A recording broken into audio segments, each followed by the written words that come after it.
네, 다시 이제 말씀을 나누도록 하겠습니다.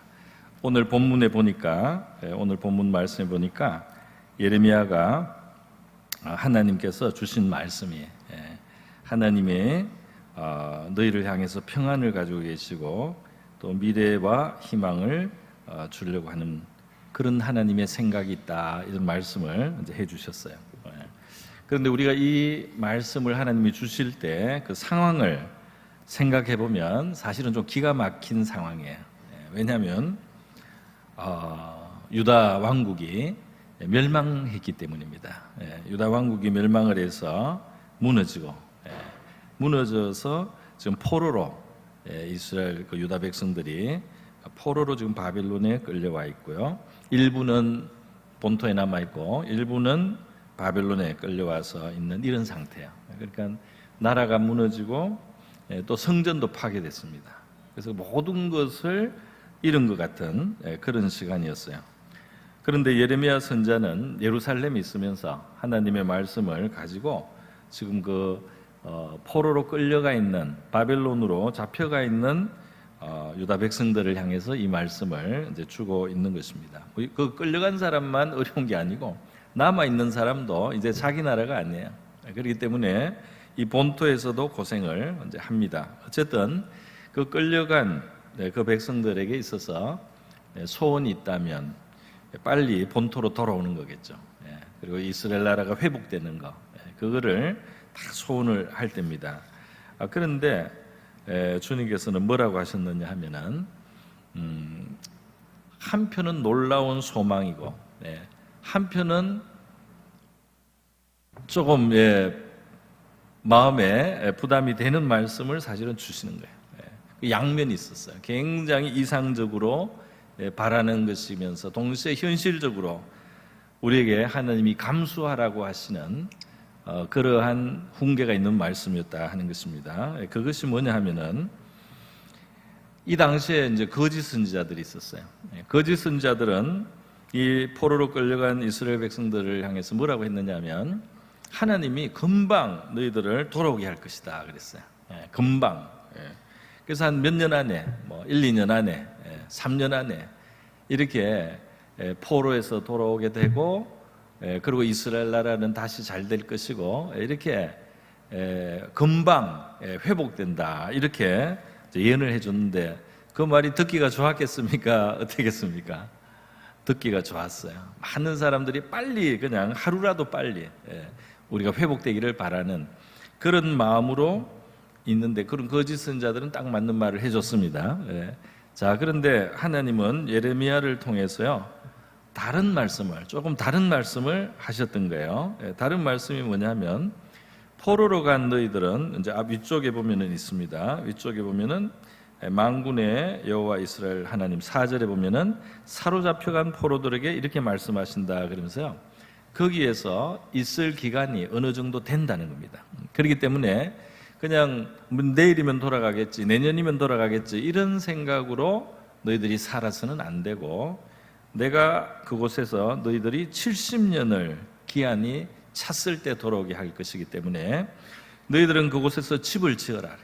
그리고 그곳에 텃밭을 만들고 그 열매를 거두면서 살고, 또 자녀들 결혼도 시키고, 그리고 혼자인 사람은 결혼도 하고 자식을 낳고 그렇게 거기서 자리 잡고 살아야 된다는 겁니다.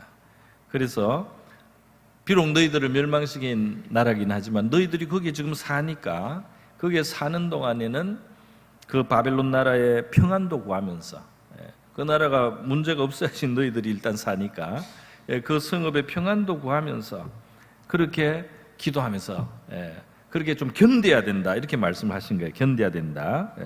그러면서 이제 다른 무슨 선지자, 점쟁이, 꿈꿈자라고 하면서 하나님이 금방 돌아가게 하니까 아무 염려하지 마라, 이렇게 말하는 사람들의 말을 듣지 말라는 거예요. 너희들은 지금 이 광야 같은 바벨론의 포로 생활이 어느 정도 기간이 있어야 되기 때문에 그때까지 버틸 수 있는 그 준비를 하고 힘을 갖추라는 거예요.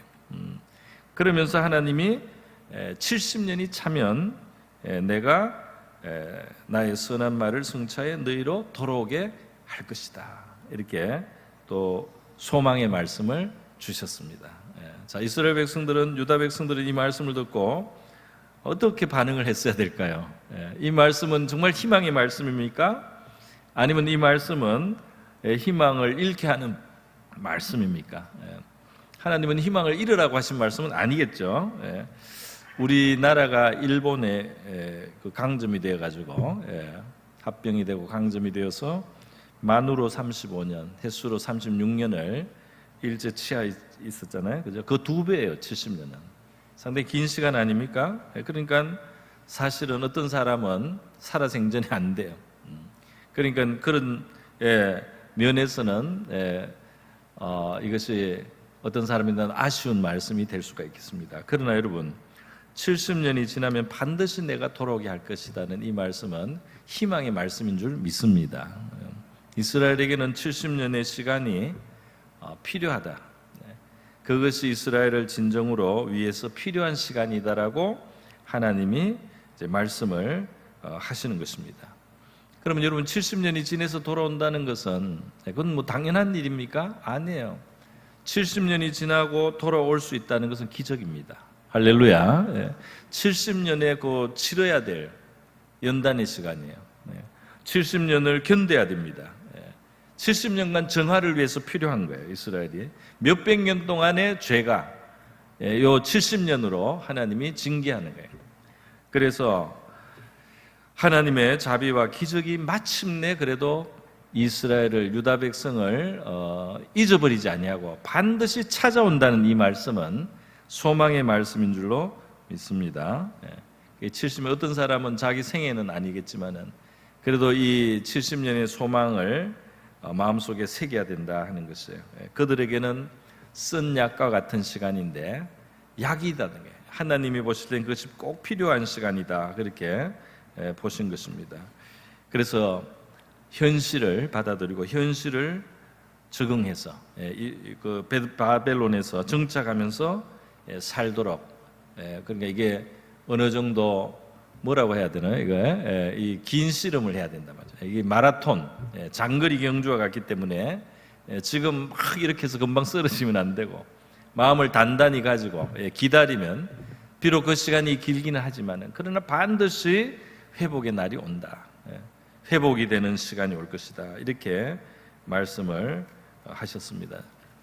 여러분, 우리 민족의 이건 역사에서 일어난 일이에요. 민족의 한 민족에게 하나님은 70년의 그 어떤 징계, 연단, 정화의 시간을 주셨습니다. 우리 개인들에게는 이렇게 길 필요는 없겠지만은 우리에게도 하나님이 주시는 어떤 시간이 있다고 생각됩니다. 때로 이 유다가 망할 때 말이죠. 망할 때 보면은 막 성전도 무참하게 깨어지고 말이죠. 예루살렘 성벽, 뭐 시드기야 왕은 눈이 뽑히고 아주 비참한 일들이 일어납니다. 그럴 때 이스라엘 백성들 누가 그 하나님이 자비하시고 하나님이 평안을 주시기를 원하시고 또 우리에게 미래와 희망을 주시는 하나님이시다, 이렇게 생각하기가 이게 쉬운 일이 아니었을 것입니다. 그죠? 그때 이스라엘 백성들, 하나님 우리를 버리지 않았나? 유다 백성들은 하나님이 너무나 우리를 외면하신다. 그죠? 하나님이 정말 자비로우신 분 맞나? 이렇게 아마 생각을 했을 겁니다. 그런데 여러분, 하나님은 가장 자비로우신 분이 맞고 그것은 변함이 없다는 거예요. 하나님은 정말 가장 자비로우신 분이며 그것은 한순간도 변함이 없다는 것입니다. 우리 성경에서 욥을 보고 또 나오미를 보고 이렇게 인물들을 보면요, 그들이 시련을 당할 때는 하나님이 정말 버린 것 같아요. 그죠? 욥이 너무나 많은 것을 잃지 않습니까? 너무나 많은 재산, 자녀, 건강에 막 이럴 때 진짜 피투성이가 됩니다. 가려워서 긁어야 되니까 종기를 진짜 피투성이가 돼요. 너무나 참혹하죠. 그러나 욥을 향하신 하나님에 대해서 우리 야고보서는 가장 긍휼히 여기시는 분이다 그래서 할렐루야. 그렇기 때문에 그 피투성이가 된 그 욥을 그 자리에 허락하신 하나님은 가장 긍휼하신 하나님이시기 때문에 우리가 욥기 마지막에서 하나님이 욥을 위로하시고 회복시키시는 장면을 보게 됩니다. 너무나 하나님이 욥을 위로하시기 위해서 하신 일이 놀라워요. 그래서 그의 영적인 큰 성장이 이루어질 뿐 아니라 그에게 허락하셨던 것을 다 2배로 갚으시고 또 위로를 주시기 위해서 특별히 아름다운 딸 3명이 태어납니다. 그렇게 해서 욥에게 하나님이 큰 위로를 주시는 장면 봐요. 또 우리 성경에 룻기도 그렇죠. 그게 이제 나오미가 나오미의 입장에서 보면은 남편을 잃고 아들 둘을 잃고 뭐 갈 데도 없고 살 방법도 없고 막 이렇게 되는 최악의 상태까지 가지 않습니까? 그런데 그 며느리 룻을 통해서 하나님께서 은혜를 베풀고 또 보아스를 통해서 은혜를 베풀고 그리고 그의 노년의 복량자가 태어나고 그리고 얼마나 그 기쁨을 얻고 이 웃음을 회복하는지 몰라요. 나오미가 웃음을 회복합니다. 기뻐해요. 할렐루야. 가장 불행한 여자. 나를 말하라고 불러라. 나를 쓴 맛을 보는 아주 나는 이 속이 시커멓게 타고 내 삶은 그냥 너무너무 쓰라리다. 그런데 그랬던 나오미에게 감사가 있고 기쁨이 있고 찬송의 시간이 오는 것입니다. 할렐루야. 그런데 거기서 끝이 안 나잖아요. 그 고난을 통과한 이 나오미나 또 룻을 통해서 하나님은 그 집안을 왕가로 만들어요. 왕가로. 다윗 왕이 그 집안에서 태어난다 이 말입니다. 왕가를 만들어서 영원히 기억되는 이름으로 하나님의 인자를 증가하는 생애로 나오미의 생애가 이제 그렇게 잘 아름답게 결말을 맺습니다. 여러분, 우리가 어려움을 당할 때는 이 세상에서 가장 불행한 게 나인 것 같죠, 그죠? 우리가 괴로운 일을 당할 때는 이 세상에서 가장 비참한 존재는 나인 것 같아요, 그죠? 많은 사람이 아마 대부분 인생에서 그런 시간을 안 거치는 사람이 거의 없을 정도일 거예요. 그럼에도 불구하고 여러분, 가장 긍휼히 여기시는 주님, 우리를 향해서 선한 생각을 가지시고 최후의 평안을, 궁극적인 평안을 주시고 우리에게 미래를 준비하시고 희망을 주시려고 하는 분이 계신다는 거예요. 그것이 바로 하나님의 속성이에요. 할렐루야. 선하신 하나님의 속성입니다. 그래서 우리가 예수님의 십자가를 항상 교회의 심볼로 여기는 이유가 그거예요. 하나님의 진심을 보는 거예요. 할렐루야. 이렇게 많은 어려움과 고난과 또 환난이 있는 세계지만 하나님이 아들이 오셔가지고 우리를 위해서 자기를 고통에 던지시고 우리의 살 길을 찾아주시고 우리의 문제를 제거하시고 우리의 저주를 벗겨주시고 우리의 불행을 참된 복락으로 바꾸시기 위해서 하나님이 희생하시고 그 아들 그리스도가 자기를 내어주신 그 사랑을 십자가에서 봅니다. 그래서 십자가를 바라보는 성도는 어떠냐? 그 어려움을 당할 때 하나님의 이 사랑과 자비가 의심되는 그 순간에 우리에게 십자가를 바라보라는 거예요. 그 십자가를 바라보라고 주신 거예요. 그게 물론 우리의 죄를 씻기 위해서 필요한 우리 하나님의 희생, 하나님의 어린 양의 그 피를 흘려야 되기 때문에 십자가를 지시지만 그 십자가를 통해서 나타난 하나님의 자비를, 변치 않는 진심을 죄인들까지도 구원하시려고 하신 하나님의 그 진정한 의도를 우리가 이제 기억을 하고 그것을 항상 기억하면서 우리의 어려움의 시간도 우리의 환난의 시간도 십자가를 바라보면서 주님의 진심을 생각하는 저와 여러분이 되어야 할 줄로 믿습니다. 제가 5월 달에 옛날 뭐 친구라면 친구고 좀 서로 격이 있는 친구인데요. 지금은 목사님이에요. 부산에서 목회하시는 목사님이신데 전화를 받았어요. 교제를 좀 전화로 내가 생각나서 하셨다고 하면서 교제인데 내가 그분을 알 때 그분이 맏아들을 잃었었습니다. 직장생활 하는데 신앙생활 참 착실하는데 맏아들을 잃었어요. 그래서 이제 그 맏아들을 잃을 때 보니까 기도를 많이 하고, 그래서 이제 이 병이 나았어요. 병이 나았어요. 기적적으로 나았습니다. 그렇지만은 알 수가 없어요. 하나님이 다른 병으로 얼마 안 돼서 또 데려갔어요. 그래서 기도는 응답하셨지만 하나님은 꼭 데려가야 될 이유가 있나 보다. 이렇게 이제 생각이 들었습니다. 그래서 쳐다드리는데요. 이제 지난 5월 달에 전화를 하셔서 저하고 이런저런 이야기를 하시다가 그 이후로 아들을 둘 주셨대요. 그래서 아들 둘이 또 있어서 이제 했는데, 이 목사님이 목회를 하는 동안에 이 막내 아들이 중학생인데 또 갑자기 하나님 불러갔다는 겁니다. 5년 전에. 그 이야기를 듣고 제가 참 놀라기도 하고, 참 마음이 안타깝게 그 마음에 그런 걸 느꼈어요.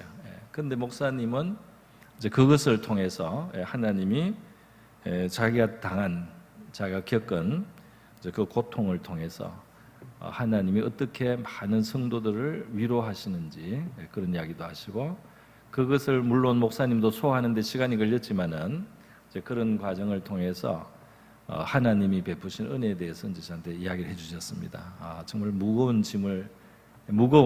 십자가를 목사님 한번 통과하셨다, 그런 생각을 제가 이제 했어요. 여러분, 그런데 이 복음을 전하는, 하나님의 은혜와 사랑을 전하는 이제 목회자에게 하나님이 엄청난 시련을 주신 거죠. 그 시련 속에서 이제 주님을 바라보게 하시고, 그 속에서도 변치 않는 하나님의 사랑에 대해서 확신하고, 그것을 이겨나가게 하셔서 지금도 참 목회를 잘 하시고 있어요. 잘 하시고 굉장히 은혜로운 목사님으로 이제 일하고 계십니다. 여러분, 하나님은 우리 한 사람 한 사람의 생애에 대해서 나중에 다 하늘나라에서 설명해 주실 줄로 믿습니다. 우리 한 사람 한 사람의 생애가 왜 그런 일들이 있었고 왜 그렇게 펼쳐졌는지에 대해서 하나님은 다 설명해 주실 날이 있을 줄로 믿습니다. 그리고 우리가 위로를 받고 감사해야 될 일이 분명히 있을 줄로 믿습니다. 가장 선하신 분이 우리에게 그 뜻을 나중에 알게 하십니다. 인생의 연출자이시고 이 세계와 이 세상 나라들의 운명도 우리 하나님의 손에 있지 않습니까? 그래서 우리에게 있어서 필요한 것은 하나님의 선한 의도를 굳게 붙들고 인정하고 고백하는 것이 되어야 할 줄로 믿습니다. 왜냐하면 하나님의 진심이 십자가에 있어요. 자기 아들을 아끼지 않고 내어주실 만큼의 그런 우리를 향하신 마음을 가지신 우리 하나님을 꼭 기억을 하고, 우리의 가장 쓰라린 시간에 주님의 십자가를 보고 우리 하나님의 진심을 꼭 붙드는 저와 여러분이 되어야 할 줄 믿습니다. 그럴 때 우리가 어떤 결과가 날 수도 있어요. 그냥 다니엘이 말한 것처럼 불구덩이에서 탈 수도 있고 하나님이 건져낼 수도 있어요. 그렇지 않습니까? 다니엘의 친구들이 그렇게 말했어요. 그죠? 이 하나님을 이 신뢰하는 것을 놓지 않겠다는 거예요. 하나님을 신뢰하는 것을. 우리가 불구덩이에 들어가서 뭐 죽더라도 하나님에 대한 우리의 그 선함을 믿는 이 마음은 변치 않는다. 또 하나님이 구해줄 수도 있다. 이렇게 다니엘의 친구들은 말하지 않습니까? 그죠?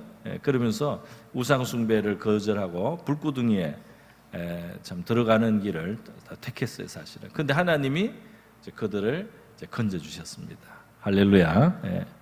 그래서 여러분, 어떤 상황이 오더라도 나는 하나님의 선하심을 믿겠다는 고백이 저와 여러분에게 있기를 바랍니다. 살릴 수도 있고 죽일 수도 있고 높일 수도 있고 낮출 수도 있는 하나님이세요. 그리고 그 하나님이 하시는 일은 우리에게 선을 구하시고 평안을 주시기를 원하고 미래와 희망을 주시려고 하는 하나님의 선하심이 있는 줄로 믿습니다. 그래서 십자가에서 피를 줄줄 흘리는, 저는 가끔씩 예수님의 가시면류관 생각해요. 얼마나 머리가 아플까요? 이게 막 찔려요. 영화에 보면은 가시면류관을 세우고 막 막대기로 툭툭 쳐서 이 가시가 막 박힙니다. 그 예수님의 가시면류관, 그 받으신 고통을 생각하면 제가 살아가면서 종종 겪을 수 있는 그 고통에 대해서 제가 마음이 훨씬 더 자유로워져요. 위로를 받습니다. 그리고 주님의 선하심을 저는 살아오면서 점점 더 믿게 된 것을 여러분에게 고백드립니다. 저도 이런저런 그 자리를 통해서 주님께서 여러분을 위로하는 한 사람을 만들기 위해서 고통을 통과하지 않고 어떻게 위로를 할 수 있겠어요? 그죠? 그 괴로움을 당하지 않고 어떻게 괴로운 자리에서 일어나라고 권하는 사람이 될 수 있겠어요? 그런데 세월이 많이 지나면서 보니까 다 감사할 것이 됩니다. 할렐루야. 어려운 시간도 감사할 것이 돼요. 그 어려움을 허락하시고, 때로는 어려움이 길었어요. 어려움이 굉장히 길어가지고 이 세상에 정말 가장 괴로운 시간이 아닌가, 그런 사람이 아닌가. 너무 힘들고 어려운 시간에는 내가 이 땅에서 이렇게 고난을 살면서 받았기 때문에 주님이 나를 죽을 때는 평안하게 죽게 할 거다 확신이 들었습니다. 할렐루야. 여러분이 할렐루야를 안 하네요. 근데 세월이 지나면서 하나님께 어려웠던 시간도 감사하게 되더라고요. 그 시간이 참 귀하다. 그 시간도 참 복된 시간이구나. 그래서 나를 이렇게 만드시는구나. 할렐루야. 그래서 여러분, 하나님은 우리에게 가장 좋은 것을 주시려고 하는 줄 믿습니다.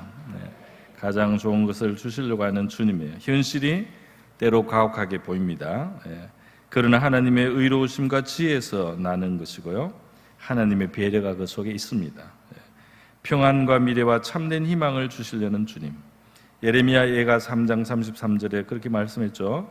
주께서 인생으로 고생하게 하시며 근심하게 하심은 본심이 아니시로다. 우리 같이 한번 읽어보겠습니다. 시작. 주께서 인생으로 고생하게 하시며 근심하게 하심은 본심이 아니시로다. 아멘. 그럼 본심이라는 이 말 재밌지 않나요? 왜 본심이라는 말이 있습니까? 이게 좀 덮여 있어요. 그죠? 이게 빤하지가 않네요. 그러니까 다시 말하면 겉으로 보면은 하나님 너무 냉정하시다. 겉으로 볼 때 하나님 너무 무심하시다. 하나님 너무 무자비하시다. 너무 무정하시다. 이렇게 보이는기 때문에 본심이라는 말이 필요하게 된 거예요. 그죠? 거기에 현실 뒤에 숨겨져 있는 주님의 마음, 그죠?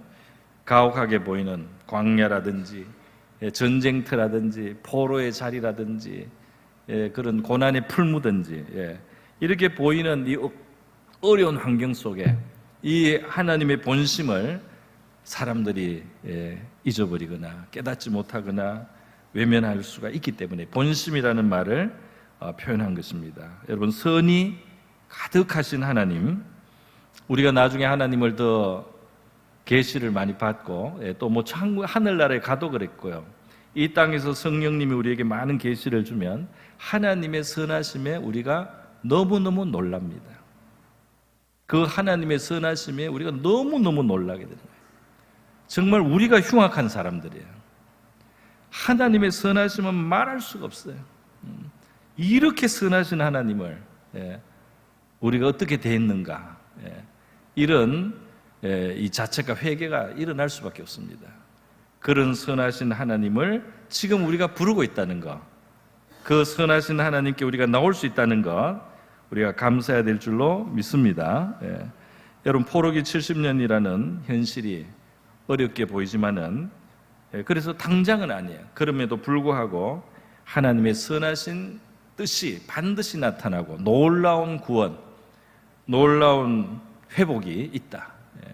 그래서 우리 하나님의 본심이 십자가에 달리신 예수님을 통해서 우리에게 나타났다는 사실 우리가 기억하고, 그분이 우리의 질고를 기꺼이 져주시고, 그랬던 것, 주님은 우리의 구원을 이루어 가시고 우리에게 좋은 것을 예비하신 하나님이시다 하는 이 사실을 우리가 마지막 우리의 이 땅에서의 모든 삶이 다하는 순간까지 이 신뢰와 사랑을 고백하는 저와 여러분이 될 수 있기를 바랍니다. 우리 한번 같이 한번 제가 기도하고요, 우리 찬송 하나 부르겠습니다. 기도하겠습니다. 고모신 하나님 아버지, 우리를 향하신 하나님의 생각이 재앙이 아니라 평안이라는 사실을 우리의 모두가 깊이 깨닫기를 원합니다. 가장 긍휼히 여기시는 분이 바로 하나님이심을, 우리를 향한 가장 선한 뜻을 가지신 분이 바로 주님이심을 저희들이 끝까지 고백할 수 있게 하여 주시옵소서. 우리가 십자가를 바라보게 하시고 우리에게 저주를 거두시고 저주에서 우리를 건져주시고 우리에게 참된 미래와 희망을 주시기 위해서 고난을 감당해 주신 우리 하나님의 선하심과 깊은 사랑을 깊이 기억하고 그 하나님의 은혜의 보좌 앞에 나가는 이 밤이 되게 하여 주시옵소서. 감사하며 예수님의 귀하신 이름으로 기도드립니다. 아멘.